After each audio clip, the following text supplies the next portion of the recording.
Man is born to trouble as the sparks fly upward.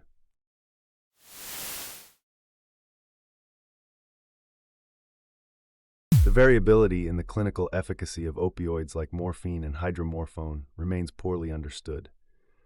A new trial examined how these opioids differ in their pharmacodynamic profiles.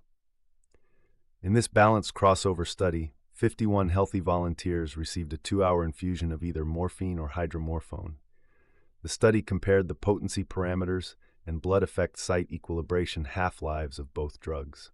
Follow-ups measured for precise pharmacodynamic effects. Quick take: pharmacodynamic variability between morphine and hydromorphone with potential clinical implications. Interindividual variability in pharmacodynamic response was significant for both opioids. However, no major differences were observed between them. Hydromorphone exhibited a more favorable utility profile compared with morphine. Serious adverse events were not highlighted, suggesting comparable safety profiles. The authors conclude that in healthy individuals, hydromorphone's pharmacodynamic profile may offer superior utility for precise clinical settings. Quick take: hydromorphone shows a potentially more favorable profile than morphine, impacting opioid choice. Short quiz, clinical vignette. Question: a 25-year-old male, healthy volunteer, is part of a study evaluating opioid pharmacodynamics. Given a 2-hour infusion of hydromorphone, his blood effect site equilibration half-life is noted. Based on this recent trial, what is the most expected clinical outcome or most appropriate next step in management?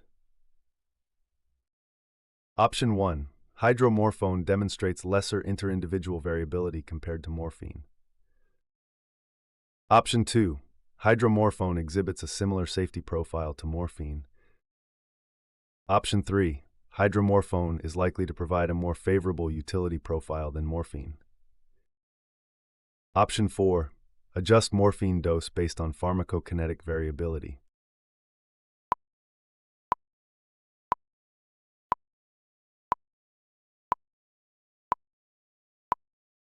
The answer is option 3. The trial findings indicated that hydromorphone demonstrated a more favorable utility profile based on its pharmacodynamics, which may guide opioid selection in clinical practice. Options 1 and 4 are incorrect due to comparable variability noted between the two opioids.